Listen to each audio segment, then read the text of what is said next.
j'ai pas envie de vous demander comment vous allez. Parce qu'il y en a qui vont bien, il y en a qui vont moins bien, il y en a qui vont bien aller tout à l'heure. Donc on va dire que vous êtes bien, bienvenue, donc ça suffit. Voilà. Même si vous êtes fatigué, vous êtes malade, vous êtes à la bonne place. Parce que Jésus est ici. Parce que l'Esprit du Seigneur est ici. C'est ça le principal. Ok ? Le principal, c'est l'invité principal. Je dirais même au-delà de l'invité principal, c'est celui qui nous a invités et qui est le principal, qui est le Seigneur. C'est lui qui nous a invités, ce n'est pas l'inverse. Ok ? Alors, est-ce que c'est possible de pousser la porte ? C'est pas que j'ai froid, mais voilà, j'aimerais pas que le son sorte trop dans la rue, faire trop de bruit. Merci. Ah oui, ça va faire venir, tu crois que ça va marcher comme ça ? Ah d'accord. Ok, bon, ben, on laisse ouvert alors. Gloire à Dieu. Bon, ça fait plaisir de nous voir tous. On va simplement, ce que je vais, avant qu'on prenne le temps de prier, j'avais vraiment à cœur que... vous êtes avec moi ?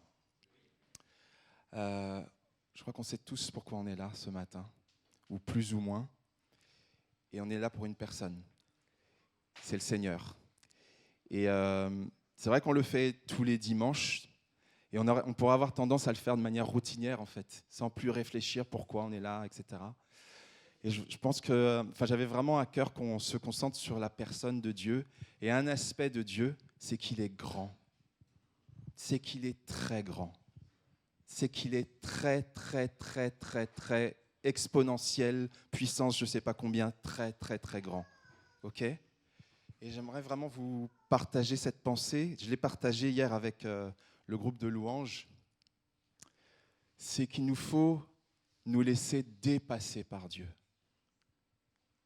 Il nous faut nous laisser dépasser par Dieu parce que Dieu, je ne sais pas si vous avez déjà vu des images de l'univers, moi j'aime beaucoup ça. Voir les étoiles, les galaxies, les planètes, des choses qu'on ne comprend pas, des trous noirs, des choses, voilà, les scientifiques qui vous disent des mots, on ne comprend rien du tout, mais on est juste dépassé, on trouve ça incroyablement beau et complexe et grand. Et même les scientifiques se disent, mais on n'a pas fini de comprendre. Ça fait un moment qu'ils sont sur le sujet en fait. Hein. Ça fait un petit moment. Hein. Et je crois qu'on n'aura jamais fait tout le tour. Et ça, c'est juste ce que Dieu a créé. Et dans l'infiniment petit, et dans ta vie, et dans ma vie, Dieu fait des choses extraordinaires aussi. Mais vraiment, concentrons-nous sur Dieu qui est tellement grand. Et il est grand au point que il remplit tout l'univers, comme dit la parole de Dieu, mais il est au-delà de l'univers. Il n'est pas contenu dans l'univers. Il est esprit. Et il est aussi dans ta vie. Il est descendu à notre niveau. Il s'est fait homme. Il s'est fait homme. Mais il n'est pas que homme. Il est Dieu. Il a la capacité de s'être fait homme, mais il est Dieu au-dessus de toute chose. Est-ce que Jésus mérite la gloire ? Est-ce que Jésus mérite la gloire ? Est-ce que notre Dieu mérite la gloire ? Amen. Alors je vous propose que ce matin, vraiment, j'avais vraiment à cœur qu'on prenne un temps pour prier simplement. Je ne vais pas forcément lire de passage ce matin, mais qu'on prenne le temps de se concentrer sur le Seigneur, qu'on prie avec nos simples mots. Et moi, j'ai été un petit peu long, je suis désolé, mais c'est juste pour introduire. Mais qu'avec des simples mots, des simples phrases, on dise « Merci Seigneur, Seigneur, je t'aime ». Comme on veut le dire, tout simplement. Est-ce qu'on est capable de faire ça ? Les jeunes et les enfants sont les bienvenus à le faire aussi. OK ? Celles et ceux qui nous visitent, bienvenue Agnès, bienvenue Marie, Jeanne, voilà. Vous êtes les bienvenus. Et on est vraiment tous capables de dire quelque chose à notre Dieu. OK ? Il n'y a pas de timidité. Là où est l'Esprit de Dieu, il n'y a pas de timidité. OK ? Dieu nous a donné un esprit de force, d'amour et de sagesse. Et non pas un esprit de timidité. OK ? Donc on ne se réfugie pas derrière la timidité. Notre Dieu est grand et il nous aime. OK ? Béni sois-tu, Seigneur. Béni sois-tu, Dieu vivant. Ce matin, tout simplement, nous sommes venus pour Dieu Saint, parce que tu l'as permis, parce que tu nous donnes le souffle, tu nous donnes la capacité de le faire, et nous te bénissons de cela. Nous te bénissons pour le jour, nous te bénissons pour ce que nous voyons, et aussi pour ce que nous ne voyons pas. Nous te remercions parce que c'est toi qui nous as invités. C'est toi l'invité, le personnage principal de ce temps où nous allons t'offrir notre adoration et notre louange, notre attention. Écoutez ta parole, nous laisser conduire. À toi l'honneur et la majesté pour ce culte. Et prends toute ta place. Dans le nom de Jésus. Amen.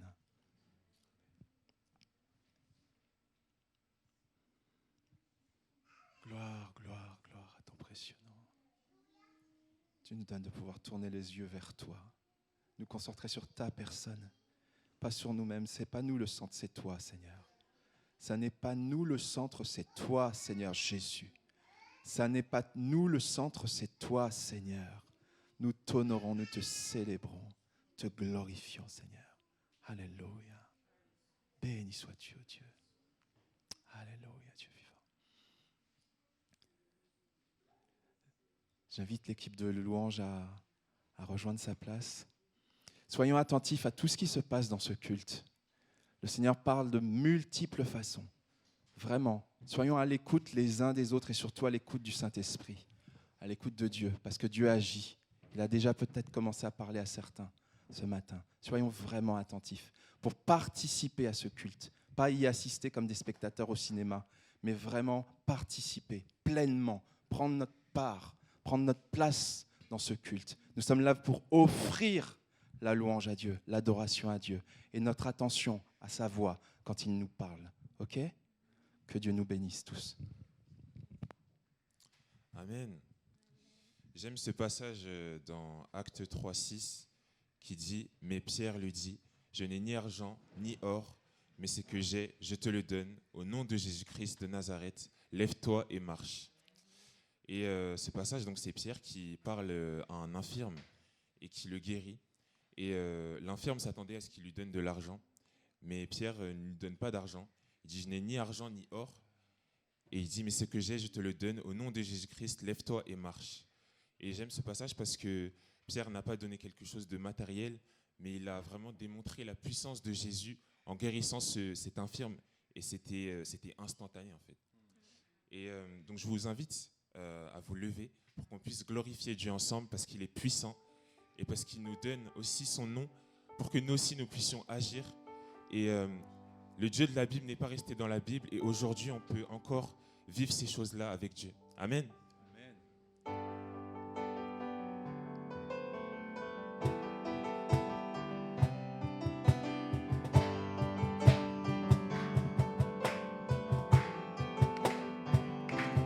Dieu est puissant, il est juste et grand, il peut tout accomplir. Il est plus grand que nos pensées. Plus grand que nos pensées, plus grand que nos désirs. Il a fait de grandes choses. Il est élevé. Il a vaincu la mort. Oui, il vit. Mon Dieu est puissant. En son nom. En son nom, j'ai la victoire. Le Seigneur. Le Seigneur, mon Dieu est puissant. Amen, Seigneur Jésus. Tu vis en nous et tu es parmi nous. Je vis en nous, il est parmi nous, Merci Seigneur, c'est vrai. il ouvre la voie. Il est plus grand que nos attentes. Plus grand que nos attentes, Plus plus grand. grand que nos espoirs. Il a fait. Il a fait de grandes choses. Élevé. Il a vaincu la mort. Oui, il vit. Mon Dieu est puissant. Et en son nom. En son nom, Dans le nom de Jésus, j'ai la victoire. c'est la victoire. Le Seigneur. Le Seigneur, mon Dieu. On va le proclamer encore. est puissant. Élevé.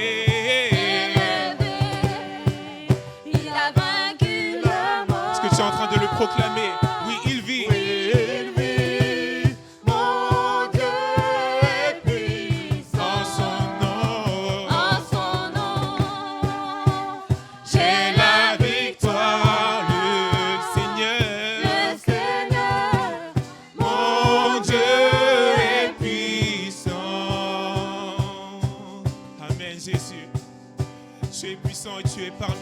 matin, Seigneur. Et nous voulons t'expérimenter encore, Seigneur. Parce que les apôtres ont fait des miracles. Mais nous aussi, nous vivrons des miracles. Et nous ferons des miracles, Seigneur. Amen, Merci Seigneur. pour ton nom, Jésus. Qui est au-dessus de tout nom, Seigneur. Et ton nom est puissant. Nous voulons proclamer que tu es ici. Et que ta grâce nous conduit, Seigneur. Dieu est ici. Sa grâce nous conduit. Il ne s'éloigne jamais. Jamais, jamais. Il ne s'éloigne jamais. Dieu est pour nous. Dieu est pour nous. Ses bras Sont ouverts. Il nous tient dans sa main. Il nous tient dans sa main. Dieu est ici. Dieu est ici. Sa grâce nous conduit. Il ne s'éloigne jamais. Il ne s'éloigne jamais. Est-ce que tu le crois? Il ne s'éloigne jamais. jamais. Dieu est pour nous. Dieu est pour nous. Ses bras sont ouverts. Il nous tient dans sa main. Il nous tient dans sa main. Élevé. Il a vaincu la mort. Il vit. Oui, il vit. Mon Dieu. Mon Dieu est puissant. En son nom, j'ai la victoire. Le Seigneur. Le Seigneur, Mon Dieu est est puissant. Une dernière fois. Élevé. Il a vaincu la mort. Oui, il vit. Oui, il vit. Mon Dieu. Mon Dieu est puissant. Et dans le nom de Jésus, j'ai la victoire. En son nom, j'ai la victoire. Le Seigneur Jésus, mon Dieu, est puissant. Le Seigneur, mon Dieu est puissant. Le Seigneur. Le Seigneur, mon Dieu est puissant. Le Seigneur. Le Seigneur, mon Dieu est puissant. Alors s'il est puissant, est-ce qu'on peut l'acclamer? Est-ce qu'on peut acclamer Jésus? Parce qu'il est puissant, parce qu'il est au-dessus de tout. Parce qu'il nous guérit, parce qu'il nous restaure. Merci Jésus. Nous croyons en ton nom, Seigneur. Nous croyons que tu as donné ta vie pour nous. Nous croyons que tu es descendu pour nous. Toi qui es le Dieu de l'infini, le Dieu de l'impossible. Tu es descendu pour nous. Merci Jésus.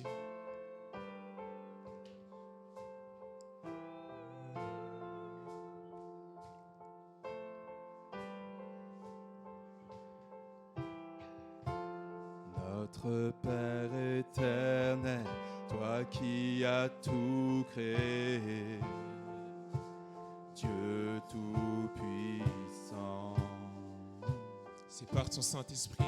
c'est par ton Saint-Esprit que Jésus fut conçu. Christ notre Sauveur, je crois.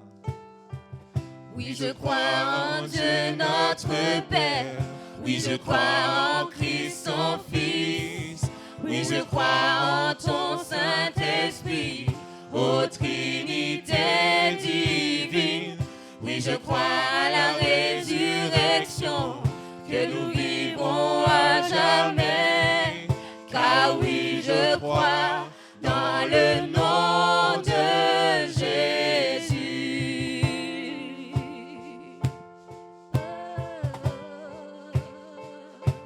Tu es notre juge, tu es notre défenseur, tu es notre avocat, Seigneur.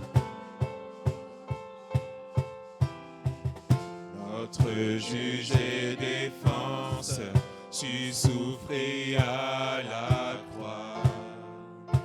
Le pardon est en toi.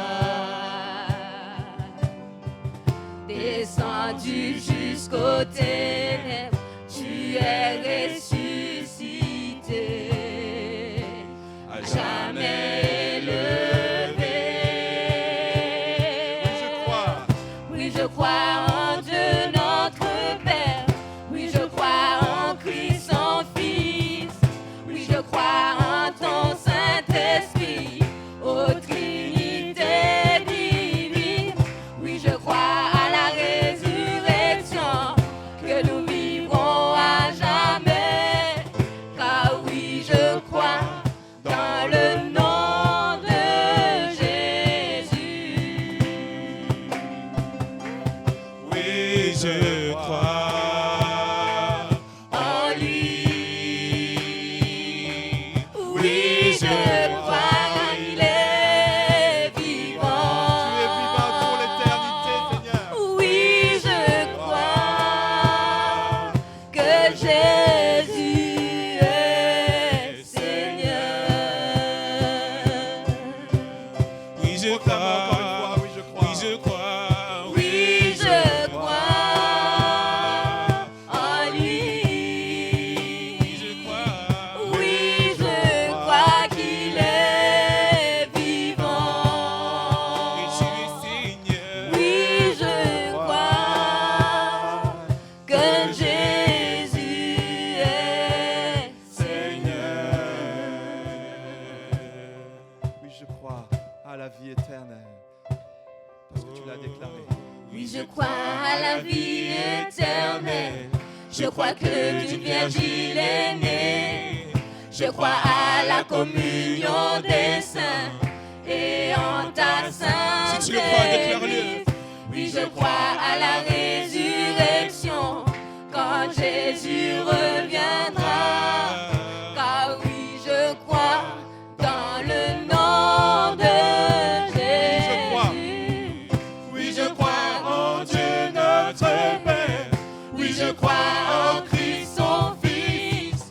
Oui, je crois en ton Saint-Esprit, ô Trinité divine. Oui, je crois à la résurrection, que nous vivrons à jamais. Car oui, je crois dans le nom de Jésus. Ah oui, je crois. Dans le nom de Jésus. Ah oui, je crois. Dans le nom de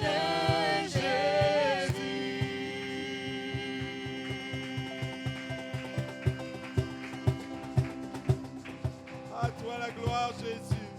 Croyons en ton nom. Tout ce que tu dis est la vérité, Seigneur. Te bénissons, Dieu glorieux, parce que tu es vivant, tu es agissant, tu es vivant, tu es venu vers nous. Tu n'es pas juste resté dans ton ciel de gloire, mais tu es dans ton ciel de gloire et par ton esprit, tu es parmi nous. Nous pouvons le témoigner. Chacune et chacun, nous pouvons le témoigner. Alléluia. Gloire à ton précieux et merveilleux nom, Dieu saint. Alléluia. Adorons notre Dieu. Contemplons notre Dieu. Alléluia. Saint-Esprit de Dieu, révèle-nous qui est Jésus. Montre-nous encore qui est Jésus, qui tu es. Alléluia. Amen. Je ne sais pas si ça vous est déjà arrivé, mais lorsque vous êtes malade, vous allez chez le médecin. Ok, le médecin, il est là pour vous ausculter, vous établir un diagnostic et simplement vous donner une ordonnance. Afin que vous puissiez aller mieux, vous allez à la pharmacie et vous récupérez les remèdes qu'on vous transmet pour aller mieux. Et quand vous rentrez chez vous, en général, vous prenez ce remède. Et comme vous n'avez pas forcément confiance dans votre médecin, vous ouvrez la petite boîte du médicament. Tu peux me tenir, s'il te plaît, Louise. Vous prenez la petite notice qui est pliée très petite dans la boîte. Vous l'ouvrez. Voilà. Enfin, c'est pas fini. Allez, recto verso. OK. Et il y a quelque chose d'écrit dessus. Je ne sais pas si vous le savez. Je te laisse lire, Louise. Je peux prendre le micro. Veuillez lire attentivement cette notice avant de prendre ce médicament, car elle contient des informations importantes pour vous. Je suis sûr que vous le faites tous. Vous prenez, vous lisez cette petite notice. Et voilà. Alors moi, Sébastien, si je vous dis aujourd'hui que la Sainte Seine vous guérit et que c'est un médicament, moi je vous le dis. Vous me dites quoi ? n'a pas vu la notice. Exactement. Vous avez besoin d'avoir aussi une notice. Et Dieu a bien fait les choses. Il a fait une notice. Et donc moi, je vais vous lire la notice que Dieu a réalisée à travers son Fils Jésus. Alors, premier point. Qu'est-ce que la Sainte Seine et dans quel cas est-elle utilisée? Alors, Jean 6, 53, 55, Jésus leur dit, en vérité, je vous le dis, si vous ne mangez la chair du Fils de l'homme et si vous ne buvez son sang, vous n'avez point la vie en vous-même. Celui qui mange ma chair et qui boit mon sang a la vie éternelle, et je le ressusciterai au dernier jour, car ma chair est vraiment une nourriture, et mon sang est vraiment un breuvage. Celui qui mange ma chair et qui boit mon sang demeure en moi, et je demeure en lui. Voilà, c'est ça la Sainte Seine. Alors, ce n'est pas du cannibalisme, hein, parce qu'on parle de sang, on parle de chair. C'est une image du sacrifice de Jésus et de tout ce qu'il a fait pour nous et des bienfaits que ce sacrifice a eu pour nous. Alors, dans quel cas l'utiliser? Marc 2, 17, Jésus les entendit et leur déclara, « Les personnes en bonne santé n'ont pas besoin de médecins.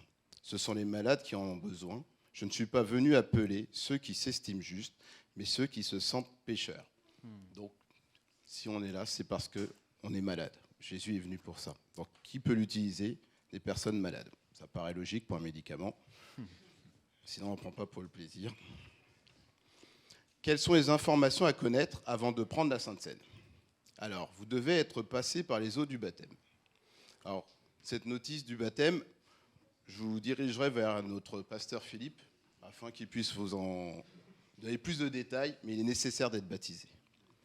1 Corinthiens 11, 27, 29, c'est pourquoi quiconque mangerait le pain ou boirait de la coupe du Seigneur d'une manière indigne se rendrait coupable envers le corps et le sang du Seigneur.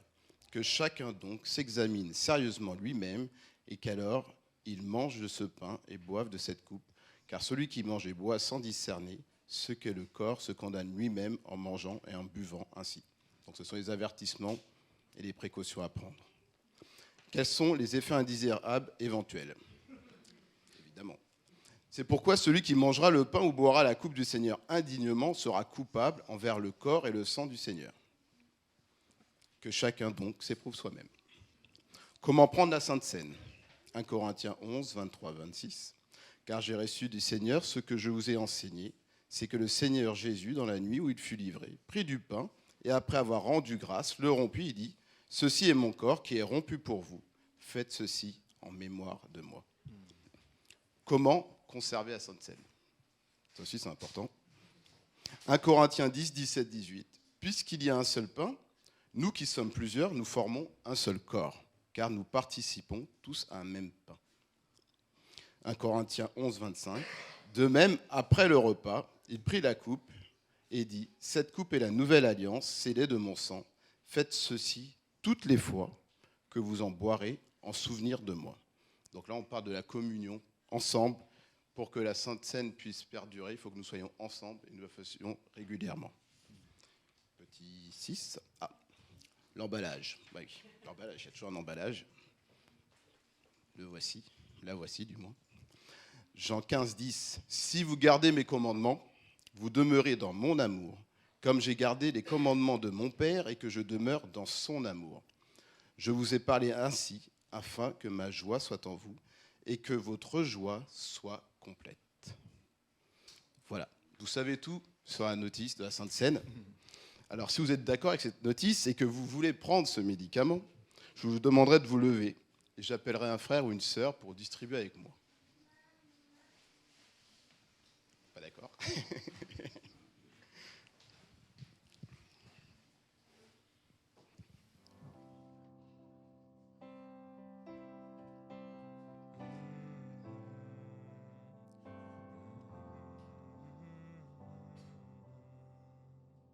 Les ténèbres ont reculé devant l'œuvre de la croix, devant l'agneau immolé qui s'est sacrifié pour moi. Les ténèbres ont reculé devant l'œuvre de la croix, devant l'agneau immolé, qui s'est sacrifié pour moi. Que le faible dit je suis fort, que le pauvre dit je suis riche, que l'aveugle dit je peux voir ce que Dieu a fait pour moi. Hosanna, Hosanna, Hosanna à l'agneau immolé. Hosanna, Hosanna, Jésus est ressuscité. Hosanna, Hosanna, Hosanna à l'agneau immolé. Hosanna, Hosanna, Jésus est ressuscité. On va redire que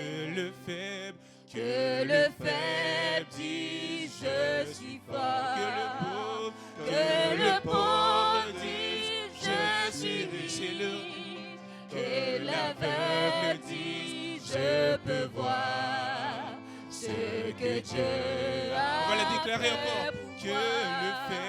Que le faible dit je suis fort, que le pauvre dit je suis riche, que l'aveugle dit je peux voir ce que Dieu a fait pour moi. Hosanna, Hosanna à l'agneau immolé. Hosanna, Hosanna, Jésus est ressuscité. Hosanna, Hosanna à l'agneau immolé. Hosanna, Hosanna, Jésus est ressuscité. Jésus est ressuscité. Il a vaincu la mort. Jésus est.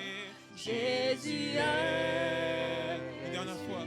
Jésus est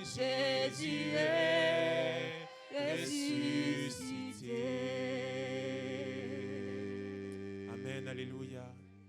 Hosanna à toi, Seigneur. Toi qui es le roi des rois, Seigneur. Merci pour ton sacrifice. C'est vrai, Dieu. Alors, comme la semaine dernière, on va prendre un petit temps, très court, hein, ça va être quelques minutes pour des témoignages de comment vous avez rencontré le Seigneur. Vraiment, pas un témoignage de quelque chose de cette semaine, ou à moins que vous vous êtes convertis cette semaine, hein, alors il n'y a pas de problème. Mais les deux personnes que je vais demander de venir, c'est plus lointain que ça. Mais soyez tous prêts, hein, parce qu'on s'est dit, on va s'entraîner et on va s'habituer à donner son témoignage de comment on a rencontré le Seigneur, voilà, qui m'a parlé de Dieu, où ça s'est passé, j'avais quel âge, quelles étaient les circonstances, et avant, après. Et donc la semaine dernière, on avait Lynn, on avait Jeff et on avait Erika. Voilà, qui avait démarré ça. Et c'est vrai que ça nous fait tellement de bien. Et moi, je ne savais pas, Erika, je ne connaissais pas son histoire. Je suis sûre que vous ne savez pas, donc il faut aller lui demander. Lynn, je connaissais un peu, mais j'avais oublié quelques éléments. Et puis Jeff, c'était super de réentendre ton histoire. Voilà, donc j'aimerais demander à Sébastien de venir. On va prendre un homme et une femme. Et il y a également Sébastien et Muriel. Voilà.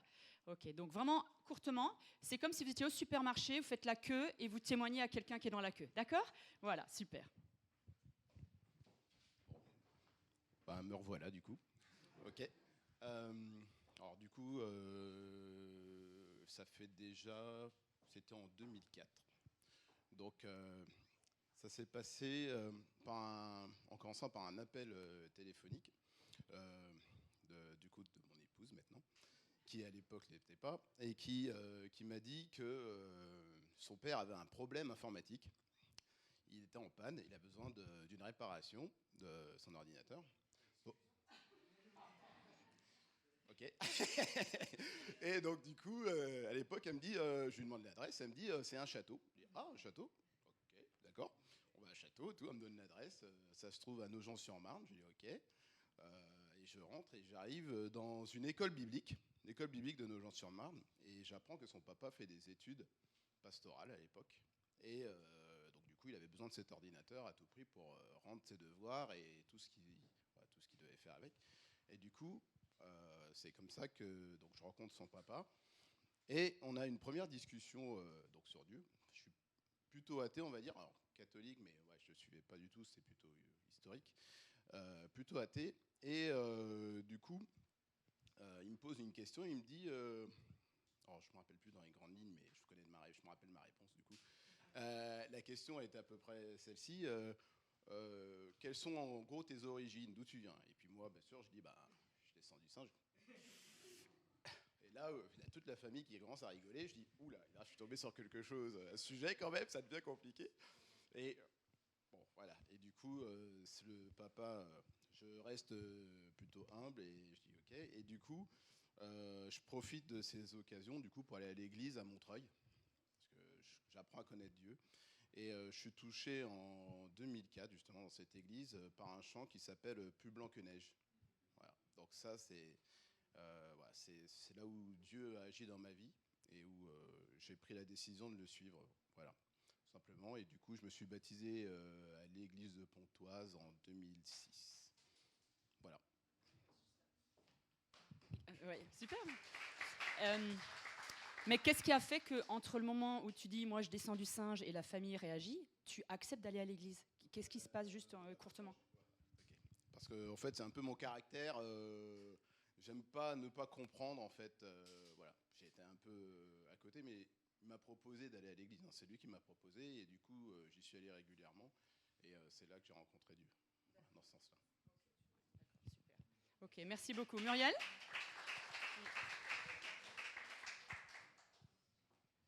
Annabelle, tu viens après, hein, parce que tu as un témoignage autre, mais on te prend juste après. Bonjour, bonjour. Alors, pour ma part, j'ai grandi dans une famille chrétienne, déjà au commencement par ma grand-mère, qui nous a enseigné, puisque moi, ma grand-mère m'a en partie élevée, donc qui nous a enseigné les Écritures, la Bible, malgré qu'elle ne savait pas lire. Mais on allait à l'église avec elle, on lui lisait la Bible. Et puis après, en grandissant, j'étais avec mes parents. Mes parents, à une période après, se sont convertis aussi. Donc, en fait, j'ai, si on peut dire, baigné dans les Écritures. Mais bon, sans vraiment plus m'y intéresser.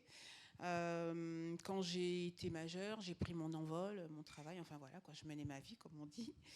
Et puis, j'ai quelques petits déboires, c'est vrai, au cours de ma vie. Et j'en arrivais toujours à me poser la question pourquoi il m'arrivait certaines choses que je ne comprenais pas. Et puis, voilà, je vivais. Et puis Maëva, un jour, m'a dit que, voilà, par l'intermédiaire d'une de ses très bonnes amies, Ruth, qui venait dans cette église. Et donc, Ruth avait invité Maëva. Maëva, c'est ma petite sœur, pour ceux qui ne savent pas. Et donc elle est venue. Et puis un jour, elle m'a dit, voilà, je vais me faire baptiser. Donc, je suis venue. Et puis, de temps en temps, elle m'invitait quand il y avait des cultes un peu spéciaux. Maëva me disait, écoute, voilà, il y a un culte, tel culte aujourd'hui, on fait un repas en commun. Alors, en même temps, elle me demandait de lui préparer un petit truc. Voilà, vous savez. Et puis, c'est vrai que quand je suis arrivée dans cette église, j'ai trouvé que j'aimais bien, parce que je trouvais que les gens étaient très accueillants. Enfin, moi, personnellement, en tous les cas, j'ai toujours été très bien accueillie. Je me suis toujours sentie bien. Mais voilà, je continuais ma vie, mes petits problèmes et tout. Et puis un jour, dans tous mes déboires, un peu psychologiques par rapport à certaines choses de mon passé, un jour, j'ai dit à Maëva, écoute, moi, avec tout ce qui se passe là autour de moi, tout ce qui m'arrive, moi, Dieu, il m'aime pas. Parce que c'est ce que je ressentais. Et Maëva, elle conduisait, je crois qu'on a failli avoir un accident ce jour-là, elle conduisait, ses yeux sont sortis de sa tête. Et elle m'a dit, mais Muriel, comment est-ce que tu peux dire une chose pareille? Et ça m'a un peu, voilà, parce que moi, c'est ce que je ressentais, parce que j'étais pas heureuse, et voilà. Donc, pour moi, il m'aimait pas. Et puis bon, ben, je me suis dit, bon, ben, elle a peut-être raison, mais je ne sais pas. Et puis on est parti en 2015, on est parti toute la famille en Martinique, en vacances. Et un jour, ma mère, elle me dit, bon, ben, emmène-moi à l'église, parce que moi j'avais la voiture et tout. Elle me dit, amène-moi à l'église le dimanche. Et puis bon, ben, puis elle me dit, oh, ben, finalement, au lieu de m'amener, revenir me chercher, viens avec moi. Donc je suis allée avec elle. Et là, en fait, il y a eu un... Je ne me souviens même pas de ce que le pasteur a prêché, mais je suis repartie en larmes, en fait. Ça m'a pris au cœur, et là, je me suis dit, non, il y a quelque chose, il faut que...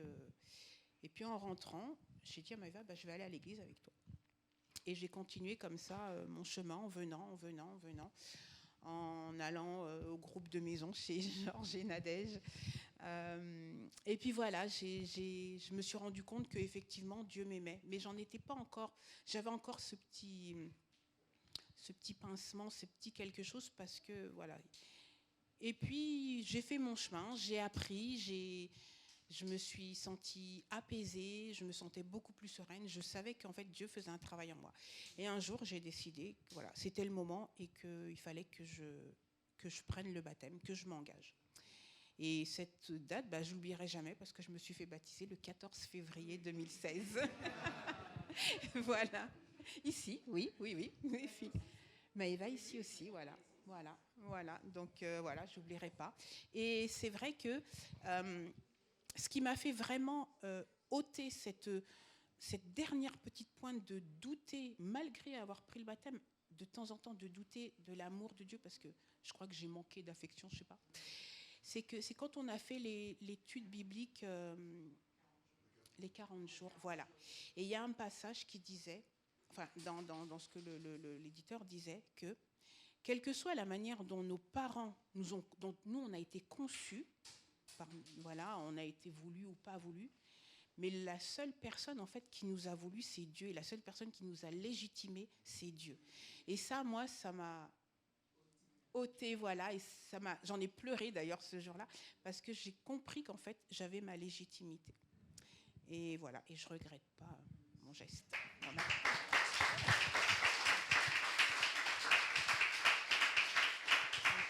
Il y a un psaume qui dit « Avant même d'être tissé dans le sein de ma mère, Dieu avait le projet pour moi. » Donc avant même que les parents conçoivent l'enfant, c'était déjà voulu. C'est incroyable. Annabelle, tu viens ? Super. C'est trop super. Moi, j'aime trop entendre les témoignages. Souvent, on ne les connaît même pas. Donc c'est super. Donc, bonjour. Moi, c'est un autre type de témoignage. Je voulais témoigner par rapport à mon brevet que j'ai passé en juin dernier. Je voulais vous partager comment Dieu m'a aidée, en fait. Quand j'avais du stress surtout, et il y a certaines questions en fait que j'avais pas compris, où j'arrivais pas à répondre, et finalement en fait Dieu m'a aidée. Par exemple, pour la première question de l'épreuve de maths, je l'ai pas du tout compris, et je me suis dit c'est foutu, je vais pas réussir à continuer, je vais être complètement bloquée. Et finalement je me suis dit bon, je continue, je reviendrai sur cette question après. Et finalement, quand j'ai fait tout le reste du brevet qui était assez simple au final, je suis revenue et j'ai réussi à trouver la bonne réponse selon moi. Donc j'étais hyper contente. Mais Dieu m'a vraiment aidée sur l'épreuve orale, parce que c'était vraiment sur celle-là que je me disais je ne vais pas réussir parce que je suis très mal à l'aise à l'oral. Et je me disais merci. Et je me disais il faut que je tombe sur des professeurs que j'ai déjà eus, avec qui je me sens à l'aise. Et j'ai eu ma prof de maths que j'ai eue pendant 3 ans. Et je me suis dit, bon, c'est bon, normalement, ça va bien se passer. Et ça ne m'a pas empêché de me emmêler les pinceaux, en fait, à un moment. Et là, c'est l'autre professeur que je ne connaissais pas du tout qui est venu, qui m'a rassurée et qui m'a dit que c'était bon, en fait. Et j'ai pu continuer et bien terminer. Par rapport aux questions qu'ils m'ont posées, en fait, c'était assez simple et ça s'est terminé en discussion. Donc, je me suis dit, bon, je vais avoir une bonne note, en fait. Et au final, j'ai eu 100 sur 100 et je ne m'y attendais pas du tout parce que j'avais quand même bugué à un moment. Merci.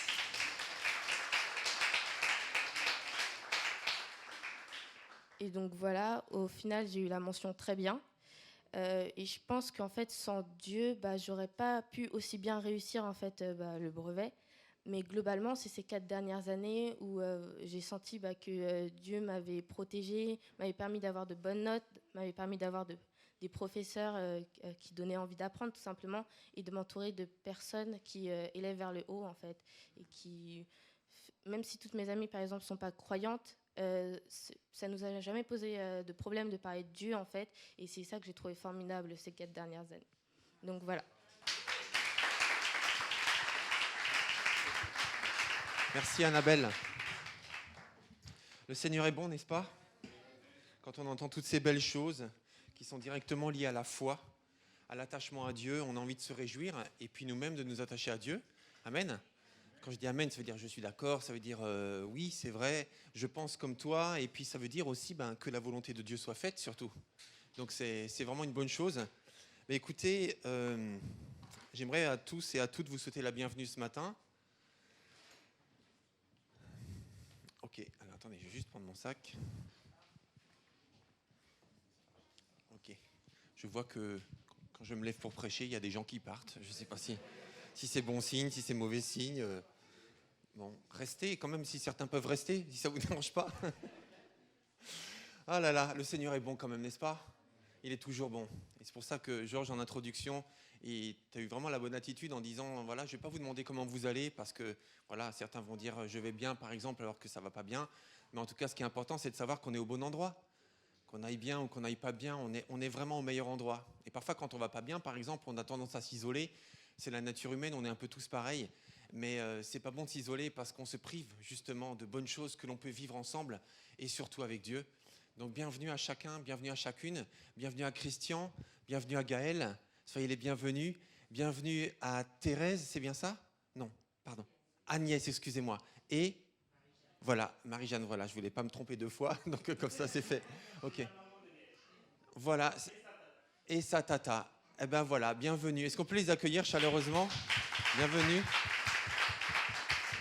Voilà. Donc, bienvenue à tous les 4. Christian et Gaël, on se connaît bien depuis quelques années. Vous fréquentez tous les 2 l'église de Taverny. Votre pasteur, c'est Pierre Heger, qui est un ami de la famille d'ici aussi. Est-ce que vous voudriez dire un petit mot de salutation ou quelque chose, Christian? C'est vrai, mais viens, tu viens quand même. Ça nous fait vraiment plaisir que vous soyez là. Avec le drapeau français, en plus. Alors, ça fait toujours bizarre d'être dans une église autre que la sienne, mais l'église, en fait, elle est universelle. Amen. Alors oui, donc il a déjà dit, je suis Christian, mon épouse, ma belle-mère, ma tata. Nous sommes donc de l'église de Taverny. J'ai ma grande fille qui est juste là derrière, d'ailleurs qui ne se sent pas bien, mais le Seigneur va agir. Et j'ai mon autre fille qui est partie là à l'école du dimanche avec les ados. Oui, nous fréquentons donc l'église de Taverny depuis un bon moment. Quand je dis un bon moment, c'est-à-dire que nous l'avons vu naître, nous l'avons conçu, nous avons été dans les projets, nous avons sué, nous avons fait des mauvais choix, mais le Seigneur était là pour nous aider à redresser la barre. Et aujourd'hui, nous avons une très belle église. Mais l'église, pour moi, ce n'est pas le bâtiment, en fait. Sinon, à mon sens, justement, ça n'aurait pas vraiment de sens. Pour moi, l'église, c'est la communauté.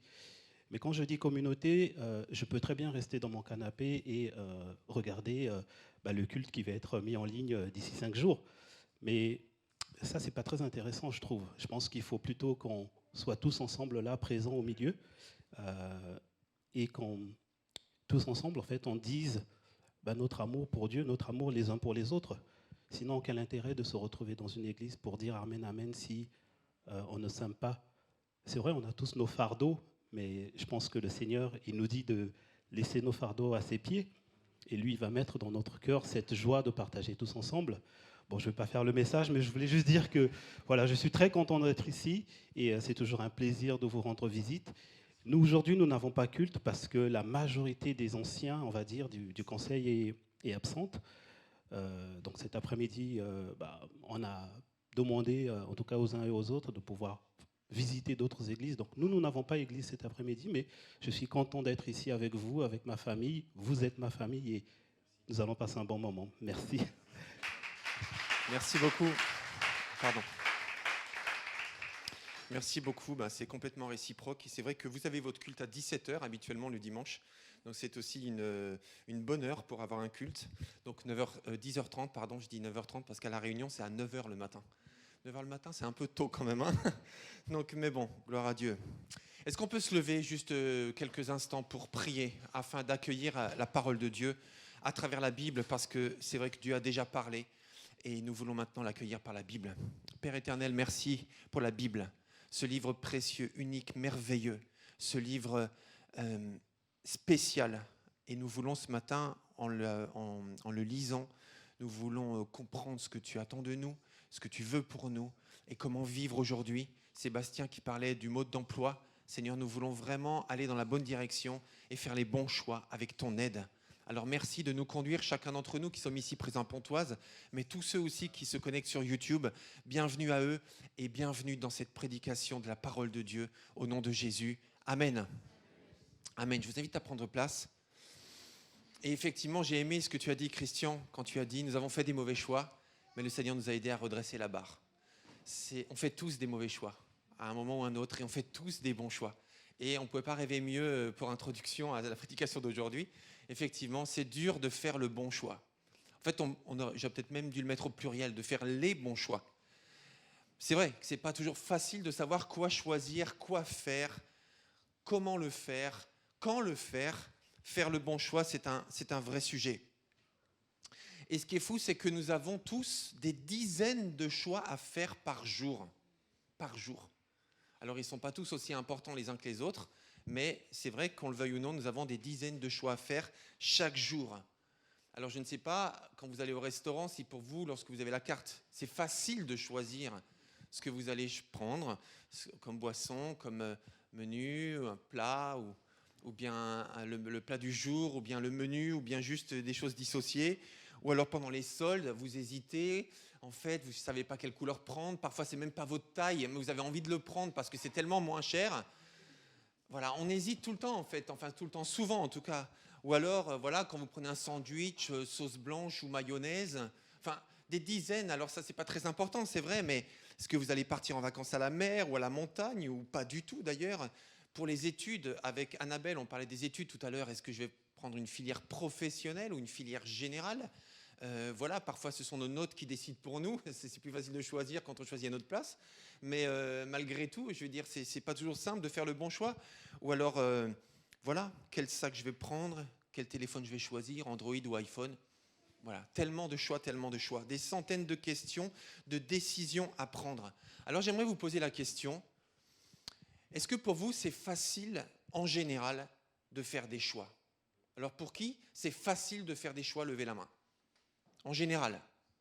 Allez-y, levez la main. Ok, d'accord, ok. Maintenant, pour qui c'est pas facile de faire des choix en général? Levez la main. Ok, une majorité, ok. Donc il y a des gens qui n'ont pas levé la main parce qu'ils ne savent pas faire le choix s'ils vont lever la main ou pas. A priori aussi, même là, on ne sait pas. Donc ça dit long sur vous. Ok, d'accord, très bien. Bon, en tout cas, la majorité a du mal à faire des choix et ça ne m'étonne pas. Et d'ailleurs, en fait, quand je faisais des recherches pour la prédication de ce matin, parce que ce sujet, j'ai vraiment eu la conviction qu'il fallait le développer ce matin, j'ai fait quelques recherches sur Internet et je suis tombé sur des dizaines et des dizaines de coachs qui aident les gens à faire des choix. Et là, je me suis dit, waouh, ça c'est un vrai sujet. Je n'avais pas choisi ce sujet pour ça, mais c'est un vrai sujet. Et je me dis, visiblement, faire des choix, c'est un débat, un sujet universel. Eh bien, gloire à Dieu alors, parce qu'on l'aborde dans l'Église, mais à la manière de Dieu, évidemment. Et bienvenue à ceux qui viennent sur YouTube, parce que vous êtes là pour discerner comment Dieu peut vous aider à faire les bons choix. Alors, le choix de l'orientation, le choix d'un conjoint, le choix d'un métier, le choix de Dieu. Là, on parle de sujets importants. Sébastien, où tu es? Voilà, tu es là, Sébastien. Tu disais que tu étais athée, ou voilà, d'un contexte catholique non pratiquant, mais plutôt athée. Faire le choix de Dieu. Faire le choix d'un conjoint. C'est un choix à faire aussi quand même, vous vous rendez compte? En fait, quand on accompagne des couples au mariage, et le jour de la cérémonie, lorsque les couples se font leurs vœux, leurs promesses de mariage, en fait, ils s'engagent l'un envers l'autre. Et ils font le choix, et en faisant le choix de l'autre, en disant oui à l'autre, en fait, ils disent non à tous les autres. Donc c'est un choix quand même exclusif, grand. Et Seigneur, qui choisir? Quoi faire? Parfois, nous avons tellement de choix à faire que cela peut amener à un phénomène connu qui se qualifie désormais de paralysie décisionnelle. Je ne sais pas si vous avez entendu parler de ça, C'est-à-dire que plus on a de choix, et moins on arrive à choisir. Et on appelle ça la paralysie décisionnelle. Peut-être que vous qui avez levé la main, qui avez du mal à choisir, peut-être que vous souffrez de ça en fait. Ça veut dire que je ne sais pas, je suis tétanisé quand vient le moment de faire un choix. Et quel que soit le choix que je fasse, quand je le fais, je regrette. Et c'est marrant parce que quand je choisis A, je regrette d'avoir pas pris B, mais je dis mais alors prends B, et quand tu prends B, tu regrettes de ne pas avoir pris le A. Ok. Certains choix ont peu de conséquences, mais d'autres en ont beaucoup. Cependant, nos choix sont puissants et ils ont des conséquences très différentes. Fil rouge ou fil bleu? Ah, faut pas se tromper. Parce que là, vous voyez, vous ne serez pas là pour nous le raconter si vous vous trompez. Alors, on va lire ensemble dans la Bible Deutéronome chapitre 30, versets 15 à 20. Et là, je priais Dieu, Seigneur, donne-nous un passage. Parce que, enfin, quand je dis donne-nous un passage, c'est pas que je voulais prêcher sur ce sujet en particulier, je cherche des passages pour le soutenir. Ça, c'est toujours dangereux. En fait, je voulais prêcher sur le choix, et en fait, c'est Deutéronome 30 sur lequel je voulais prêcher. Deutéronome 30, et quand je dis je voulais, c'est que je me suis senti inspiré à le faire, hein, bien sûr.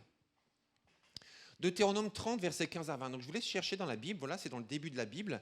Voilà, si vous n'avez pas eu les moyens d'acheter une Bible entière et que vous n'avez que le début, ben, vous tomberez dessus, c'est sûr. Donc Deutéronome 30, versets 15 à 20. Mais toujours avant de lire le texte, on va prendre du temps pour le contexte exactement. Alors, un contexte très rapide, mais c'est fondamental de faire toujours un contexte, même courtement. Alors, c'est quoi le contexte de Deutéronome 30 ? Donc en fait, après la sortie de l'esclavage en Égypte, le peuple hébreu a reçu des instructions de la part de Dieu. Une loi. Donc quand on dit une loi, c'est avec un grand L. Ça veut dire que c'est vraiment la volonté de Dieu, la parole de Dieu, la direction de Dieu pour la nouvelle vie que ce peuple va avoir à partir de la sortie de son esclavage. Parce que quand ils étaient esclaves, en fait, ils faisaient ce qu'on leur demandait.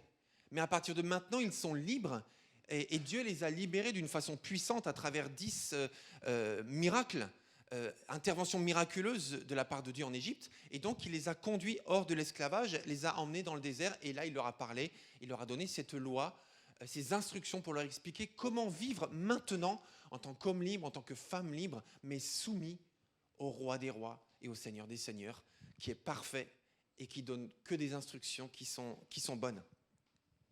Alors, ils se sont arrêtés environ pendant 1 an, donc dans le désert du Sinaï, pour avoir ces instructions.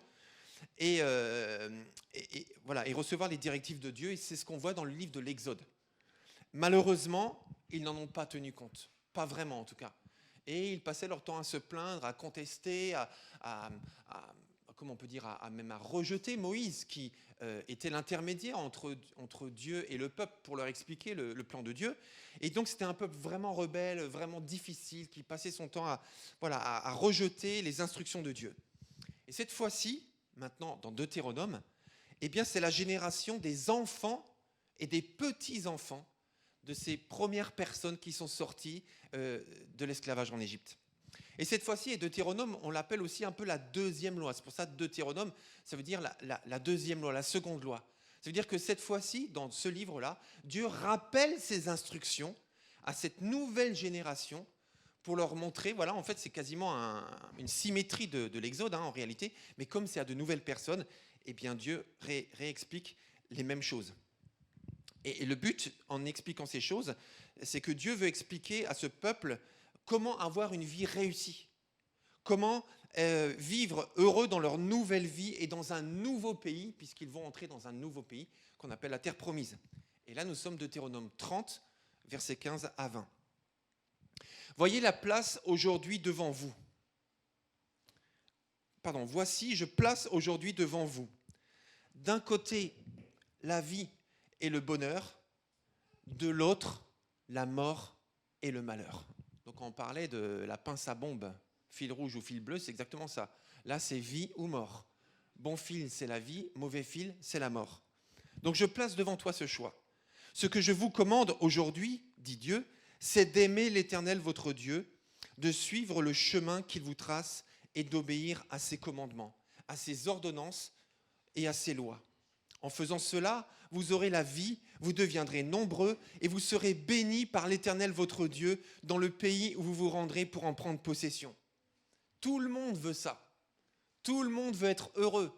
Tout le monde veut réussir. Tout le monde veut avoir une famille heureuse. Tout le monde veut ce que Dieu promet. Mais si votre cœur se détourne de lui, si vous refusez de lui obéir ou si vous vous laissez entraîner à adorer d'autres dieux et à leur rendre un culte, je vous préviens, dès aujourd'hui, que vous périrez à coup sûr.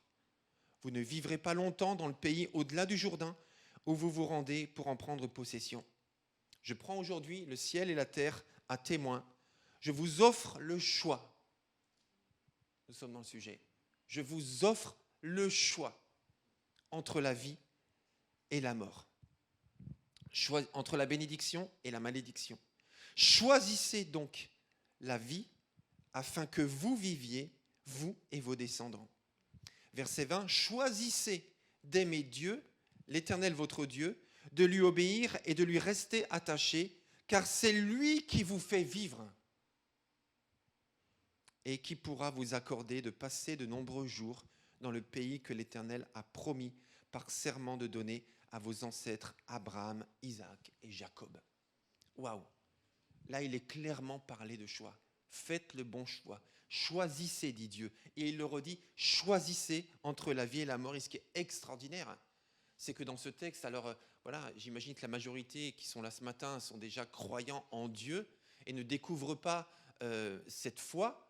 Pour d'autres, peut-être vous la découvrez, vous ce matin ou vous sur YouTube.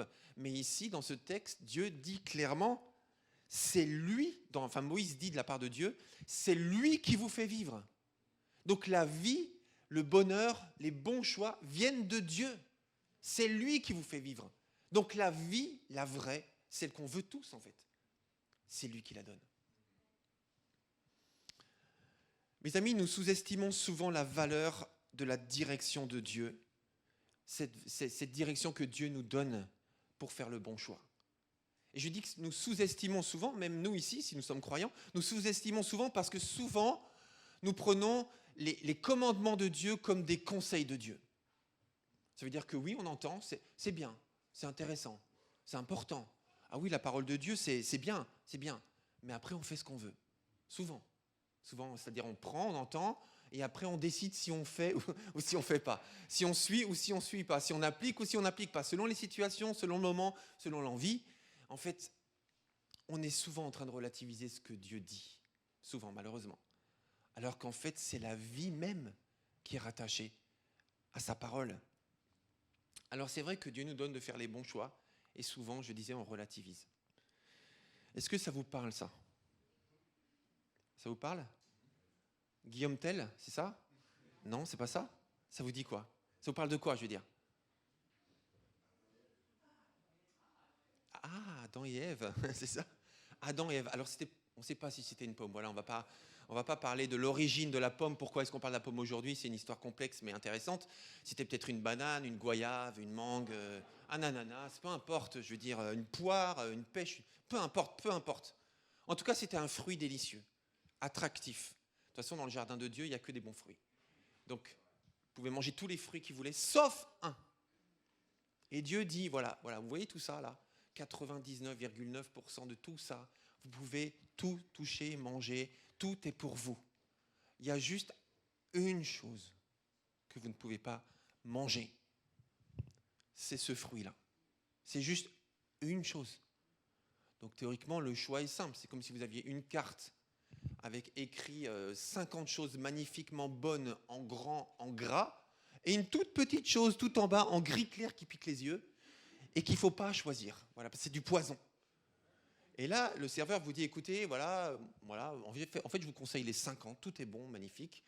Mais par contre, si jamais vous tombez sur la dernière ligne, eh bien, ne prenez pas, ne commandez pas. Voilà. Et là, Adam et Ève ont dit, c'est ça que je veux. C'est ça que je veux, c'est ça le meilleur.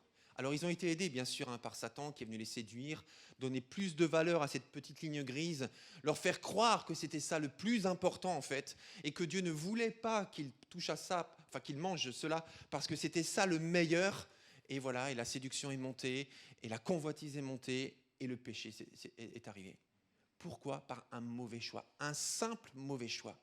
Mes amis, aujourd'hui, nous souffrons dans le monde tout entier parce qu'à un moment donné, quelqu'un a fait un mauvais choix. Donc c'est pas que eux, on est tous responsables de ce qu'on vit, de tous nos choix. Enfin, certains de nos choix sont mauvais à nous tous, mais quelqu'un a commencé avec un mauvais choix. C'est dans Genèse chapitre 3. Donc c'est pour dire que je ne sais pas si on réalise à quel point nos choix ont des conséquences, ont une suite qui peut être différente selon qu'on fasse un choix ou qu'on en fasse un autre. Si je vous parle de ça, est-ce que ça vous dit quelque chose? Des lentilles?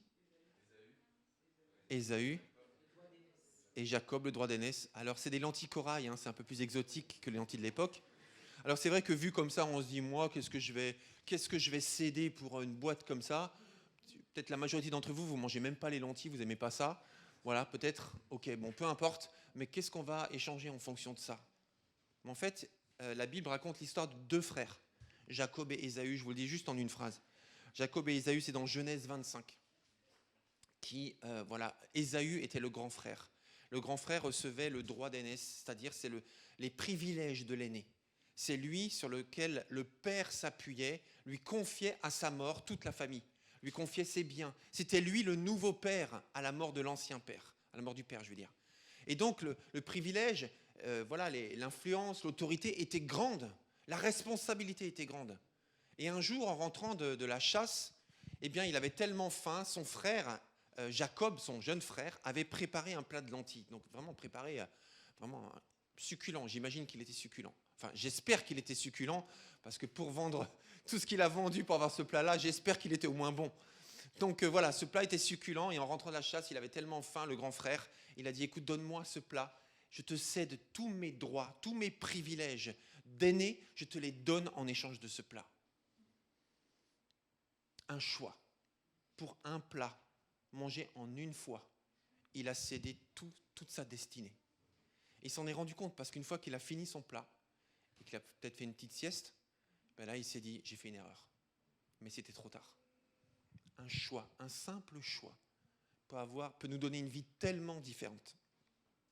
À la lumière des différents enseignements de la parole de Dieu, je voudrais vous parler ce matin de 4 choix que Dieu nous encourage à faire. 4 choix. On peut en prendre plus. Je vous invite à creuser ce sujet dans la prière, dans la parole et en vous. Mais j'ai été conduit à en choisir 4. Donc 4 choix. Le premier choix, c'est le choix de la vie. Et c'est clairement l'invitation de Dieu. Rappelez-vous ce qu'on a lu tout à l'heure. Choisissez donc la vie afin que vous viviez, vous et vos descendants. Alors c'est une évidence. Qui va choisir la mort à part quelqu'un qui est désespéré au bout du rouleau et qui ne choisit a priori même pas la mort, mais qui s'abandonne à la mort en fait. Parce que j'ai souvent lu que le suicide n'est pas un choix, mais c'est un non-choix en réalité. C'est quand quelqu'un a l'impression qu'il n'a plus de choix, qu'il s'abandonne à la mort. Donc tout le monde veut choisir la vie, mais de quoi on parle quand on parle de choisir la vie? Bon, on l'a lu dans le texte. La vie, c'est Dieu. Donc choisir la vie, c'est choisir Dieu. Choisir la vie. Dieu dit clairement que de faire le choix de le suivre, c'est faire le choix de la vie. Verset 19, c'est ça. Choisissez donc la vie afin que vous viviez, vous et vos descendants. Alors, qui peut regretter de faire confiance à Dieu et de donner sa vie à Dieu? Moi, personnellement, j'ai jamais entendu, ça fait 30 ans environ que je suis pasteur, j'ai jamais entendu personne dire « je me suis converti, voilà, j'ai été baptisé, j'aurais jamais dû faire ça ». J'ai jamais entendu ça. Jamais. Ni chez les jeunes, ni chez les vieux. J'ai jamais entendu ça. Peut-être vous l'avez entendu, je ne sais pas, non? Moi, j'ai jamais entendu ça. Même tout à l'heure, Annie t'a posé la question, je crois que c'était à Muriel, en disant « est-ce que tu regrettes ?» Ben non, je ne regrette pas. Non, c'était à quelqu'un d'autre? Ou c'est toi qui as dit spontanément « je ne regrette pas ». Ok, d'accord. Je ne regrette pas. J'ai jamais entendu quelqu'un qui regrette. Par contre, j'ai souvent entendu des gens se faire baptiser, dire en fait, je regrette de ne pas avoir donné ma vie à Dieu plus tôt. Ça en dit long en fait. Ça dit qu'on a fait le bon choix, que tous ceux qui choisissent Dieu choisissent la vie et qu'on ne peut pas regretter ça. Et les témoignages qu'on a entendus ce matin le disent. Et j'aimerais vous parler de quelque chose. C'était avant-hier. Avant-hier, le pasteur Christian Merlot a demandé, a convoqué en quelque sorte tous les pasteurs de France pour leur partager un remerciement, un témoignage aussi suite au décès de son épouse. Je Je vous ai mis une photo là de tous les deux. Voilà, pour ceux qui ne les connaissent pas. Donc Christian Merlot, en France, c'est le pasteur des pasteurs, ça veut dire que c'est notre responsable national. Et vous avez à sa gauche son épouse, aujourd'hui décédée, suite à un cancer du cerveau. Et donc, il a souhaité s'exprimer auprès des pasteurs, les remercier, nous remercier tous, donc les églises à travers les pasteurs, nous remercier tous pour le soutien, nous remercier tous pour les prières, pour l'amitié, la loyauté, etc. Et j'ai été très touché par son témoignage, qui était vraiment très fort. Je regrette qu'on ne l'ait pas enregistré d'ailleurs, parce que c'était tellement profond et tellement, comment on peut dire, tellement encourageant. J'ai quand même retenu trois choses qu'il a dites.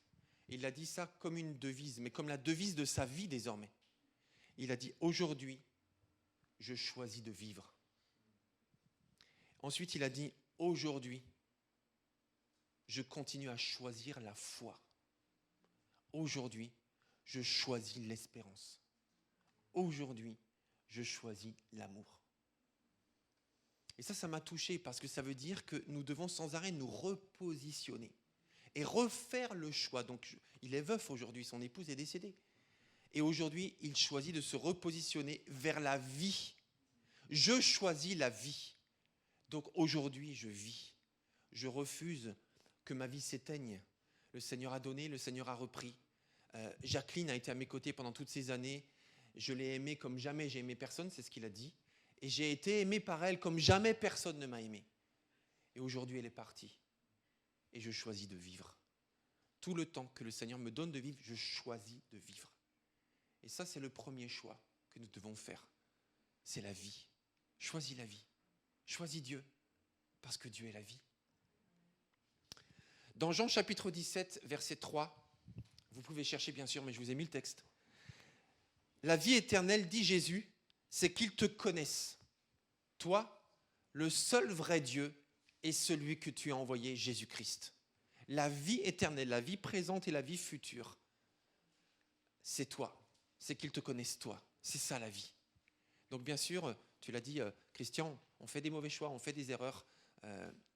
Muriel, tu parlais de ton témoignage d'avant, d'après. Aujourd'hui, ta vie, ma vie n'est pas parfaite. On se trompe, voilà. Parfois c'est difficile, mais on a fait le bon choix. Et si on n'a pas encore choisi Dieu, c'est le moment de le choisir. Parce qu'en le choisissant, tu choisis la vie. Le deuxième choix, c'est le choix de la foi.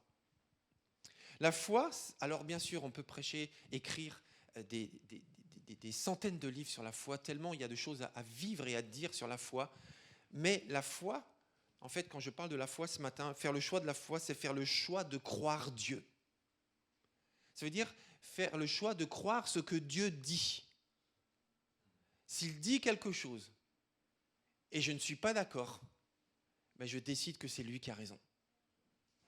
Faire le choix de la foi. Faire le choix, quand Dieu dit quelque chose et que ma société, mon environnement me dit le contraire, je fais le choix de croire Dieu. C'est ça le choix de la foi. Dans ma définition de ce matin, on va lire Luc 5, versets 4 à 5. Est-ce que tu l'as trouvé, Marie-France ? Est-ce que tu peux lire, s'il te plaît ? Oui. Lorsqu'il eut cessé de parler, il a dit à Simon, « Avance en pleine eau et jetez vos filets pour pêcher. » Je continue ? Oui. Simon lui répondit, « Maître, nous avons travaillé toute la nuit sans rien prendre, mais sur ta parole, je jetterai le filet. » C'est ça. Pierre était un pêcheur professionnel. Il connaissait les techniques rationnellement. Il a fait ce qu'il y avait à faire. Et ils n'ont malheureusement rien pris. Donc il a pêché la nuit, les poissons montent en surface. Voilà, donc c'est plus facile de les attraper. Je ne suis pas un pêcheur, mais c'est ce qu'on m'a expliqué. Donc voilà, ils sont plus faciles à attraper, ils n'ont rien pris, donc c'est certainement pas en plein jour, quand on voit le bateau arriver au loin, que les poissons vont montrer le bout de leur nez. Donc ça n'a pas de sens rationnel. Donc après avoir essayé le normal, Jésus leur dit, retourne en mer et jette tes filets.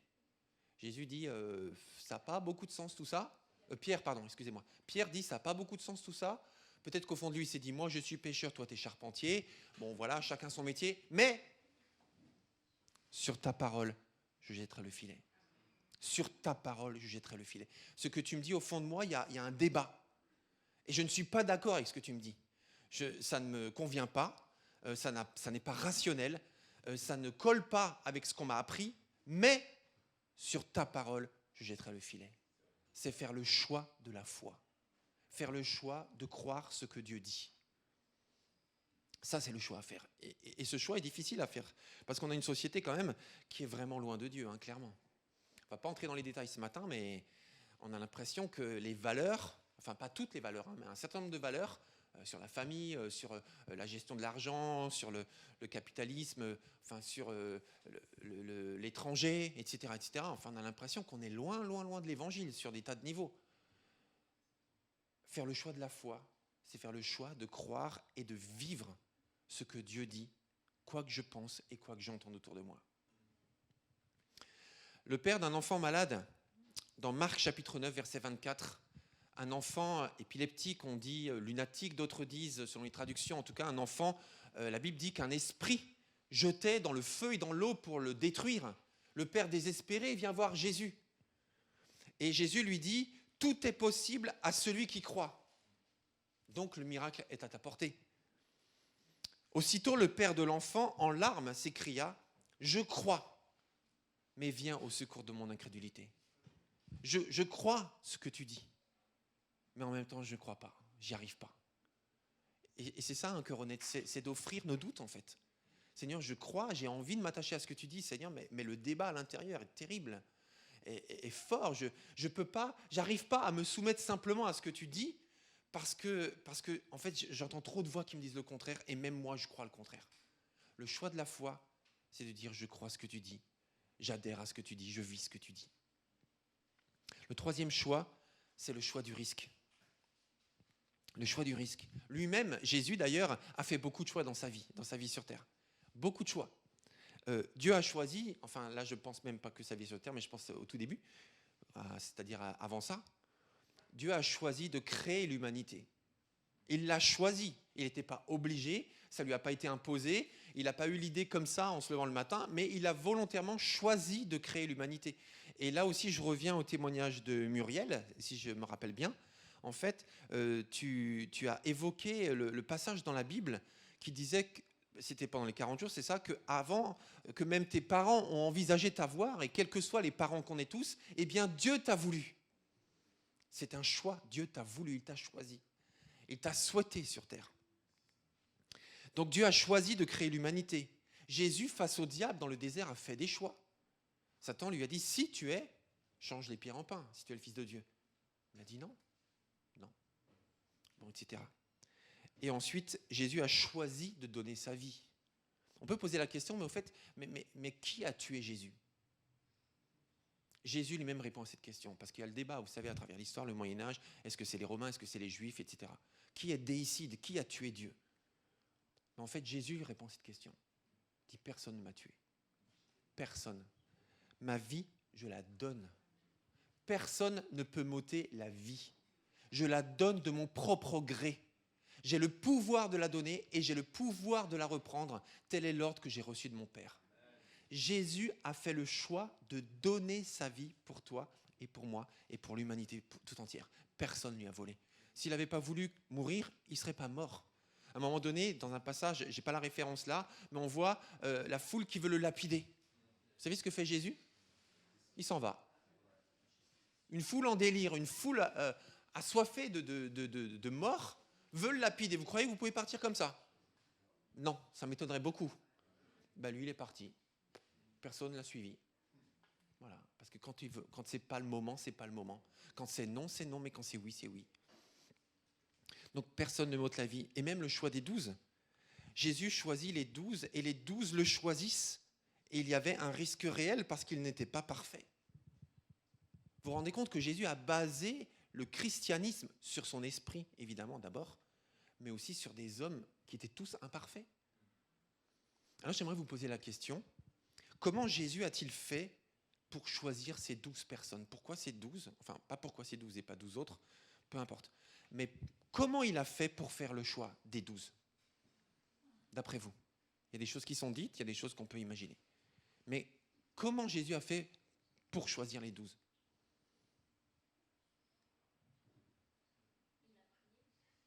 Il a prié. Ça, c'est dit. Il a sondé les cœurs. Ok.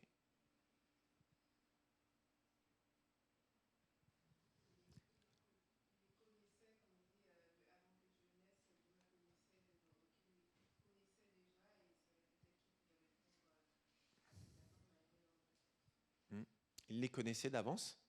C'est vrai. Alors, ce que vous avez dit, c'est vrai, tout est vrai.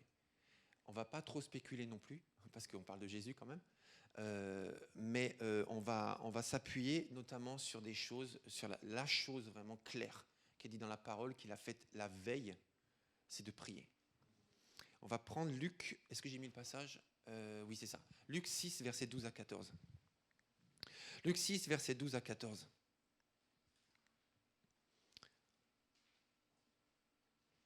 Et à travers la manière dont Jésus s'y est pris pour faire les bons choix, eh bien, on va essayer de discerner comment nous pouvons faire les bons choix, parce qu'on parle de choix ce matin. Donc, faire 4 choix, les 4 choix qui sont bons, mais essayer de raisonner ensemble comment on peut faire le bon choix. Quels sont les moyens que Dieu nous donne pour faire les bons choix ? Et on va en voir 4 aussi, si je ne me trompe pas. 5 même. 4, pardon. Rapidement juste. Et je vais juste vous annoncer encore que dimanche prochain, dans une semaine, c'est Daniel qui va prêcher. Et le sujet de Daniel, c'est comment entendre Dieu nous parler. Donc je vous invite vraiment à ne pas manquer, si vous n'êtes pas en vacances, ne manquez pas la prédication de dimanche prochain. Donc venez ici au culte à 10h30. Donc comment Jésus a-t-il fait pour choisir ces 12 personnes ? Vers cette même époque, Jésus se retira sur une colline pour prier. Il passa toute la nuit à prier Dieu. À l'aube, il appela ses disciples auprès de lui et choisit 12 d'entre eux qu'il nomma apôtres. Simon, qu'il appela Pierre, André, etc. Vous avez la liste en fait. Donc il était suivi par des gens et parmi eux, il a choisi 12 apôtres. Et il l'a fait suite à une nuit de prière. Comment faire le bon choix ? Comment faire le choix de ton conjoint ? Comment faire le choix de ton orientation scolaire ? Comment faire le choix de ton lieu d'habitation ? Comment faire le choix de ton lieu de vacances ? Comment faire des choix financiers ? Comment faire les bons choix ? Tu as un entretien avec ton patron, tu as un conflit à gérer. Comment faire le bon choix ? Commençons par prier. Commençons par discerner la voix de Dieu, par apporter la situation à Dieu, par exposer nos cœurs, nos pensées, parfois qui se contredisent à Dieu. Intercédons, prions, parlons de nos doutes, de nos peurs. Prions, parlons à Dieu. Vous savez, souvent on commence par avoir peur. Mais le Seigneur nous demande de commencer par prier avant d'avoir peur. Et souvent, la peur n'arrive même pas d'ailleurs. Mais de commencer par prier. Donc, premièrement, comment Jésus a-t-il fait pour choisir ces 12 personnes ? La prière. Comment Jésus a-t-il fait en d'autres circonstances pour aider quelqu'un à faire un bon choix ? La parole écrite. Parfois, on se pose des questions. Qu'est-ce que je dois faire dans cette situation ? Mais quelles sont les direction que Dieu a donnée à d'autres personnes dans la même situation que toi. Qu'est-ce qui est écrit ? Luc chapitre 10, verset... Pardon, Thévin, je bouse un petit peu. Luc chapitre 10, versets 25 à 28. Un enseignant de la loi se leva, de la loi, donc voilà, il enseigne la parole écrite de Dieu, et pose une question à Jésus pour lui tendre un piège. Maître, lui dit-il, que dois-je faire pour obtenir la vie éternelle ? Est-ce que vous pensez que Jésus a prêché ce jour-là ? Est-ce que vous pensez que Jésus l'a enseigné ? Non. Il lui a dit, que dit la loi ? Voilà. Tu as le texte. Pourquoi ? Je vais te dire ce qui est déjà écrit à l'intérieur. Marie-France. C'est vrai, c'est déjà écrit. Dieu l'a déjà dit en fait. Pourquoi il va te redire ? Il va te dire, vas-y, lis d'abord la parole. Lis ce que j'ai déjà dit, en fait. Voilà. Il lui répond, qu'est-il écrit dans la loi ? Alors il lui dit, voilà ce qui est écrit dans la loi. Eh bien alors fais-le tout simplement et tu vivras.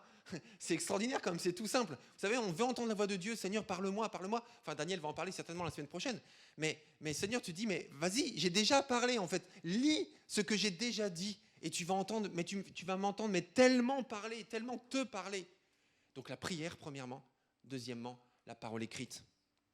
Troisièmement, le Saint-Esprit. Jean 16, verset 13. Le Saint-Esprit vous conduira dans toute la vérité. Comment faire un bon choix ? Comment connaître la vérité ? Comment sortir de l'évidence ? Même si l'évidence, il faut la prendre en compte, évidemment. Mais je veux dire, comment ne pas tomber dans le piège parfois de l'évidence ? Saint-Esprit, parle-moi. Aide-moi à discerner. Aide-moi à connaître la vérité. Parce que parfois, il y a des choses cachées. Il y a des motivations cachées. Il y a des petites lignes écrites en gris clair. Voilà. Quel choix dois-je faire? Conduis-moi dans toute la vérité. Il est venu pour ça, en fait. Jésus a dit, je vous enverrai un autre consolateur. Jésus est le consolateur. Et il en envoie un autre pour nous conduire dans toute la vérité. Quatrièmement, hyper important, et on l'oublie parfois, c'est le conseil des autres. Dieu place autour de nous des gens pour nous donner des conseils. Et le Saint-Esprit parle à travers la prière, à travers la parole, directement, et aussi à travers les autres. Et j'ai volontairement pas... En fait, au début, j'avais mis le conseil des autres chrétiens. Et j'ai enlevé ça. Parce que Dieu nous parle à travers des gens aussi qui ne sont pas chrétiens. Un des meilleurs conseils que Moïse a eu de toute sa vie, un des meilleurs, c'est pas le seul, hein, c'est pas le meilleur, mais un des meilleurs conseils, il les a eus de son beau-père, qui n'était pas, enfin voilà, on va dire qu'il avait un mode de vie qui n'était pas clairement engagé pour Dieu. De son beau-père. Et c'est un des meilleurs conseils qu'il a eu de toute sa vie. Donc oui. Comment? D'accord. C'est Jéthro. Jéthro. Ok. Donc le conseil des autres. Dieu utilise. Alors il faut discerner, il faut prier, il faut lire la parole, il faut mettre tout ça en corrélation, mais le conseil des autres. Et dans Proverbe 24, verset 6, il te faut de bonnes directives pour faire la guerre. Alors on ne fait pas la guerre là, mais c'est un contexte. Il te faut de bonnes directives pour faire la guerre. Et la victoire tient au grand nombre de conseillers. Monsieur Macron est entouré de nombreux conseillers. C'est lui qui prend la décision. Mais il est entouré de nombreux conseillers. Il est entouré. Vous avez mal compris. Entouré de nombreux conseillers. Et il compte sur eux. Il a des tas de gens qui travaillent pour lui, qui font des recherches, qui lui amènent des éléments pour que lui puisse faire les bons choix. Mais c'est lui le président de la République. Le risque fait partie de la vie normale, de tout être humain et du chrétien aussi. Et on a une parabole, la parabole des talents, sur laquelle j'ai prêché il n'y a pas très longtemps, où le dernier serviteur a eu peur de prendre des risques. Et c'était un problème, parce que c'est normal de prendre des risques. Donc troisièmement, je choisis le choix des risques. Et quatrièmement, je termine, le choix de la croissance. Mes amis, je ne veux pas rester où j'en suis dans ma vie avec Dieu, je choisis la croissance. Qui que je sois, d'où que je vienne, quel que soit mon bagage, je ne veux pas en rester là. Je choisis la croissance. Mon frère, ma soeur, mon ami, il faut que tu grandisses. Il faut que tu ailles plus loin. Il faut que je grandisse. Il faut que j'aille plus loin. On va lire Éphésiens 4, verset 15. C'est la dernière lecture. Exactement, la dernière. Éphésiens 4, verset 15. Qui c'est qui l'a trouvé? Éphésiens 4, verset 15. Ok, Sarah, tu peux nous lire, s'il te plaît? Mais en disant la vérité avec amour, nous grandirons en tout vers celui qui est la tête, le Christ. Là, le contexte, c'est de parler avec amour, avec charité, etc. Mais le but, c'est vraiment de grandir à tous égards vers celui qui est la tête, Christ. De grandir encore et encore de cette manière, dans ce domaine, dans un autre domaine. Donc dans quel domaine? C'est la question que je t'invite, mon ami, à te poser. Dans quel domaine est-ce que je dois grandir aujourd'hui? Dans quel domaine est-ce que je dois grandir? Est-ce que c'est dans la prière? Est-ce que c'est dans la connaissance de la parole? Est-ce que c'est dans ma relation avec les autres parce que je m'isole trop? Est-ce que c'est dans le service de mon prochain? Est-ce que c'est dans le discernement des esprits? Est-ce que c'est dans l'exercice du pardon parce que je suis trop rancunier? Est-ce que c'est dans la générosité parce que ce qui est dans ma poche, ça reste dans ma poche? Est-ce que c'est la discipline parce que je suis trop désordonné, parce que je suis trop procrastineur? C'est un exemple. Est-ce que c'est sur le témoignage de ma foi? Est-ce que c'est sur l'amour de celui qui est très différent de moi? Parce que moi, j'aime pas trop quand les gens sont trop différents de moi. Je parle pas de moi, vous comprenez? Je dis ça à la troisième personne, etc., etc. En tout cas, mes amis, la croissance est un choix. C'est un choix. Si je ne décide pas de grandir, je vais juste reproduire mon schéma habituel, ma routine. Et je ne prends pas de risque et je ne grandis pas. Alors si vous êtes d'accord, je vous invite à la prière. On pourrait se lever tout simplement, tous ensemble. Et présenter tout ça à Dieu. Parce que c'est dur de faire le bon choix. C'est dur. Mais on l'a vu ce matin, Dieu nous donne des moyens de les faire. Mais ces choix sont les nôtres. Dieu nous a donné le pouvoir incroyable et certainement le plus grand des pouvoirs qu'un être puisse avoir, c'est celui de la liberté. Ce merveilleux pouvoir et ce pouvoir difficile à exercer, de la liberté. Père éternel, je te remercie parce que ce matin, tu nous parles de liberté, tu nous parles de choix, tu nous parles de direction, d'inspiration. Tu nous parles du lien les uns avec les autres, de ton esprit, de ta parole. Seigneur, nous sommes tous concernés par ce message parce que nous avons tous tant de choix à faire. Des petites choses, des grandes choses. Et parfois, notre énergie est même gaspillée par tant d'hésitations, des fois, sur des petites choses, parfois même, qui font qu'on manque de ressources pour des choix importants. Alors, Saint-Esprit de Dieu, plus que jamais, sois notre premier conseiller, sois notre premier appui, notre premier consolateur, notre premier avocat, celui qui est en première ligne dans nos pensées, dans nos raisonnements. Saint-Esprit, plus que jamais, habite l'entièreté de notre existence, de notre état, afin que nous ayons l'acuité divine pour faire les bons choix. Donne-nous d'avoir une clairvoyance et d'ouvrir les yeux sur les éléments décisifs pour faire les bons choix. Aide-nous aussi à ne pas tomber dans les pièges qui sont dressés devant nous, autour de nous, par des tas de choses, par des tas de gens parfois. Enfin, je ne veux pas susciter de la peur ou quoi que ce soit, mais juste des fois, et la plupart du temps c'est inconscient, il y a des tas d'impasses ou de pièges autour de nous. Seigneur, tu dis même que ce monde est conduit par le prince des ténèbres. Et encore une fois, je ne dis pas que tout est mauvais dans ce monde, ce n'est pas ça. Mais c'est juste que la mentalité sans Dieu est une mentalité qui mène dans l'impasse et qui détruit des vies. Alors nous voulons faire le choix de Dieu, le choix de la foi, le choix du risque et le choix de la croissance. Merci Seigneur parce que tu nous aides à faire ces choix. Pardonne-nous aussi pour toutes ces fois où nous avons tant négocié avec toi.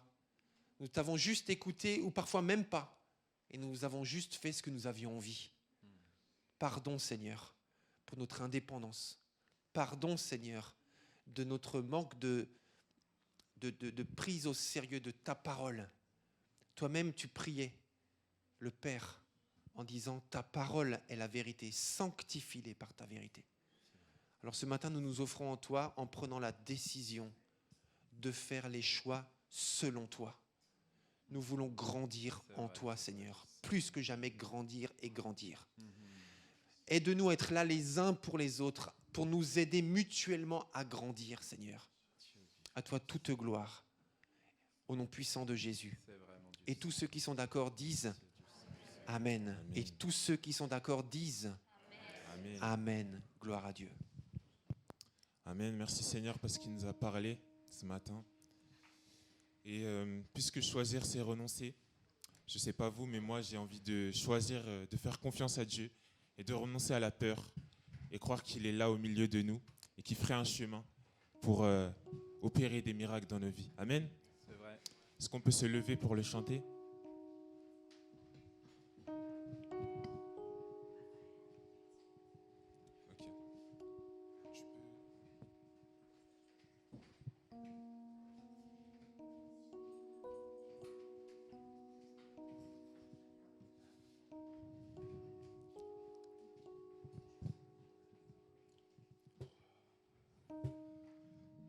Tu es là, présent parmi nous.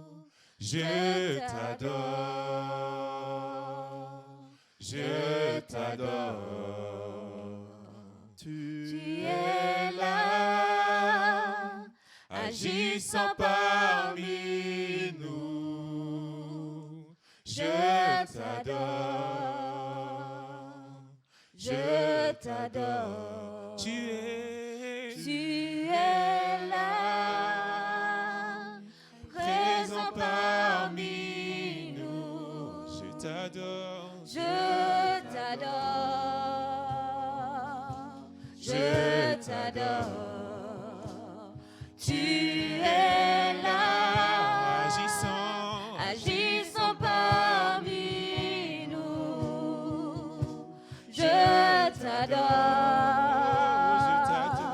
je t'adore. Et tu ferais un chemin, Seigneur.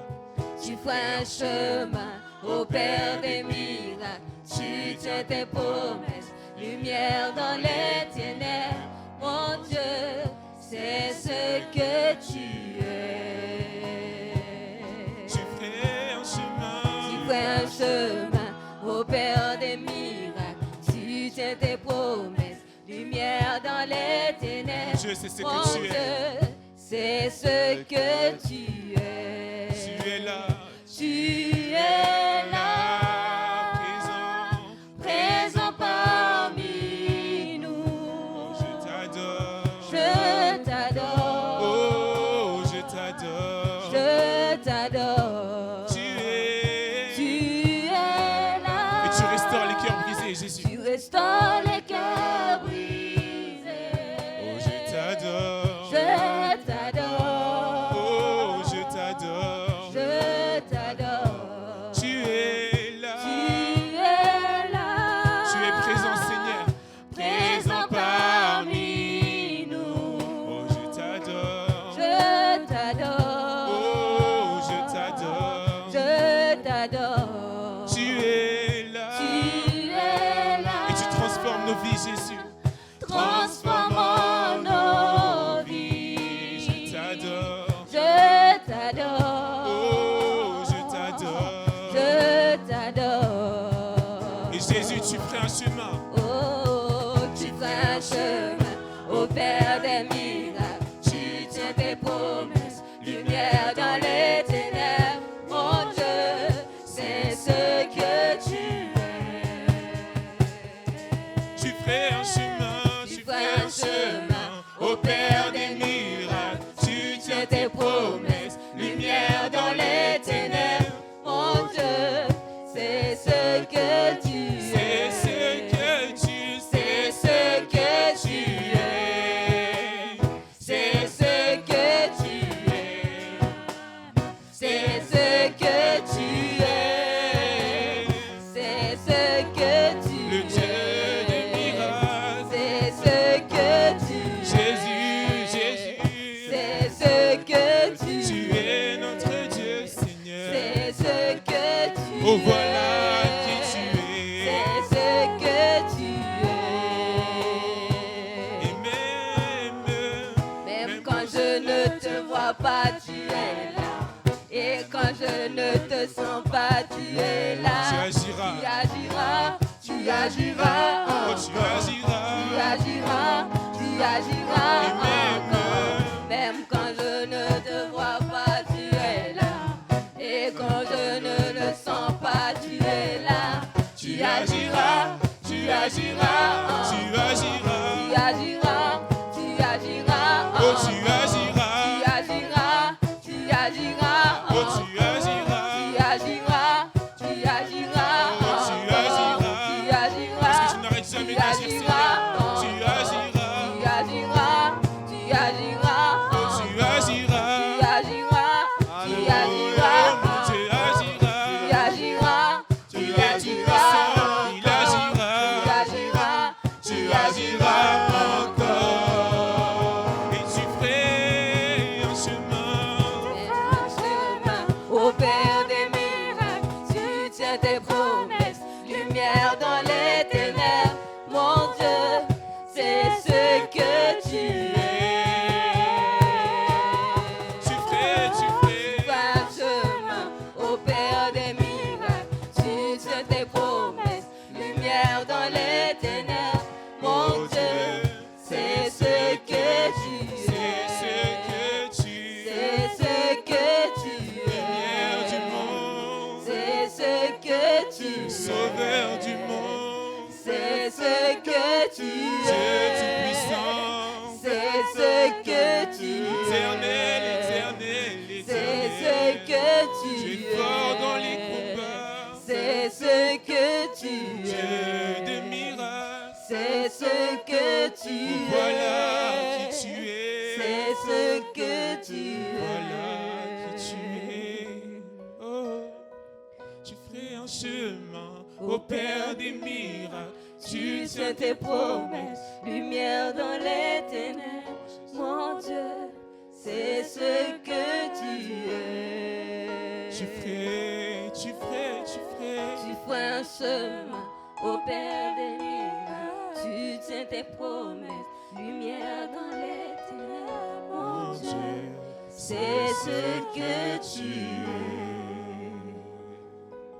Alléluia, Jésus. Merci pour qui tu es, Seigneur. Merci parce que tu t'es révélé à nous.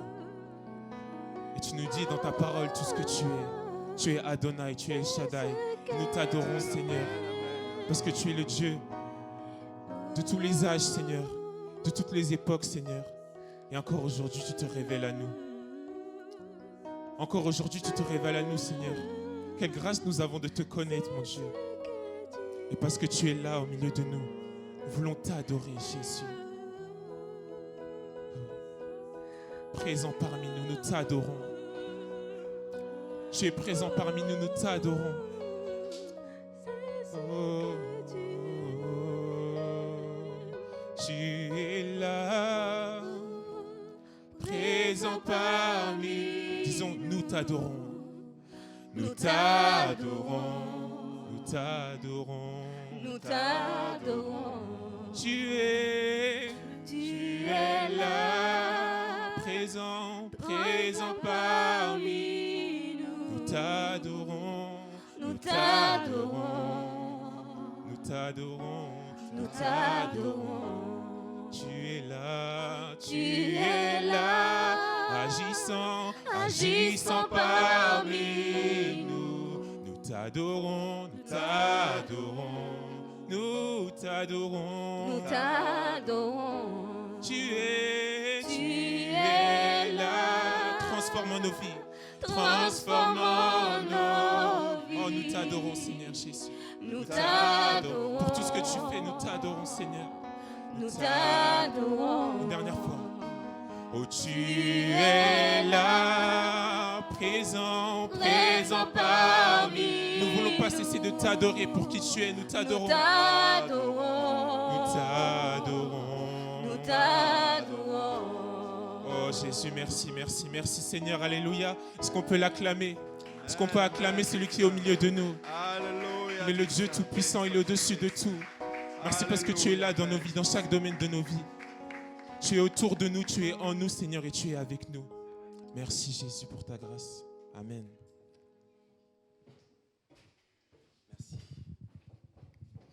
Alors, je vais vous parler de l'école des serviteurs. Alors, c'est quelque chose dont on n'a pas encore eu l'occasion de parler. Ça nous concerne tous. Je vais parler, c'est un peu fort.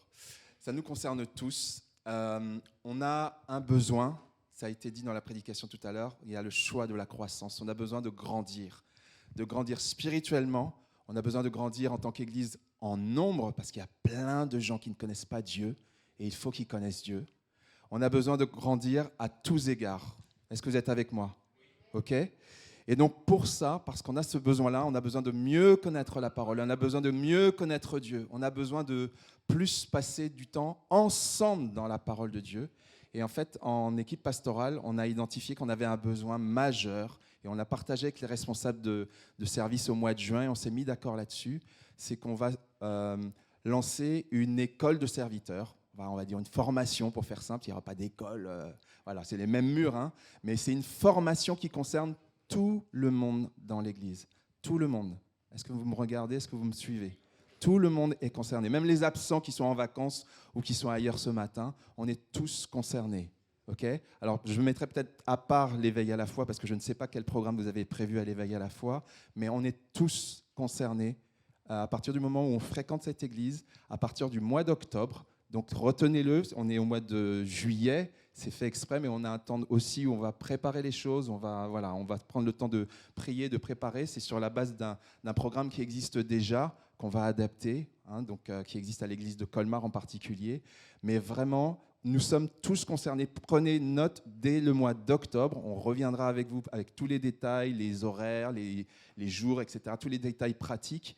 Mais retenez que nous sommes tous concernés pour vraiment avoir le temps de travailler sur la parole, d'approfondir la parole, parce que parfois on s'est rendu compte qu'on ne la connaît pas si bien que ça.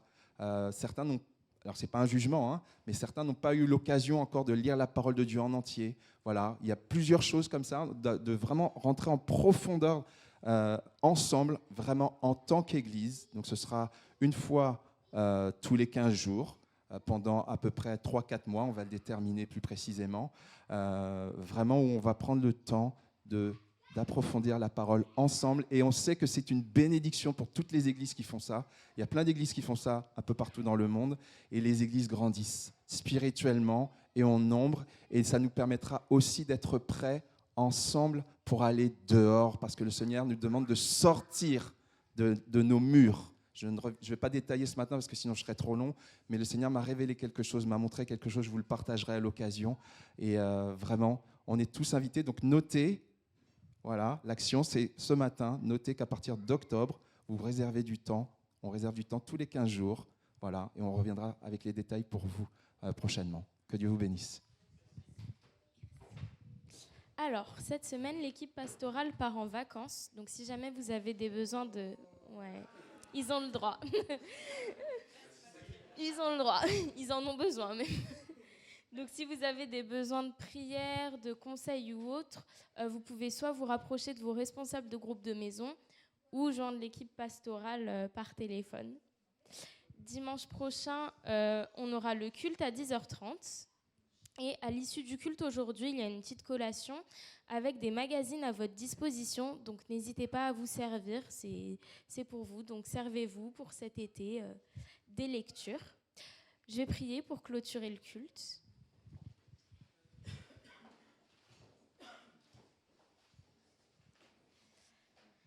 Seigneur Jésus, je te remercie pour ces temps qu'on a pu passer ensemble, ces temps bénis. Je te demande de bénir chacun là où il ira cette semaine, de bénir les absents aussi, Seigneur Jésus. Merci parce que tu nous accompagnes où que nous soyons, Seigneur, tu es en nous. Merci pour ta présence qui nous équipe et qui nous conduit, Seigneur Jésus. Je te demande aussi de diriger nos choix, comme ça a été dit ce matin, qu'on puisse être à ton écoute et décider de te laisser diriger notre vie, Seigneur Jésus. Et vraiment que nous puissions être sensibles à ta voix pour faire nos choix, Seigneur Jésus. Amen.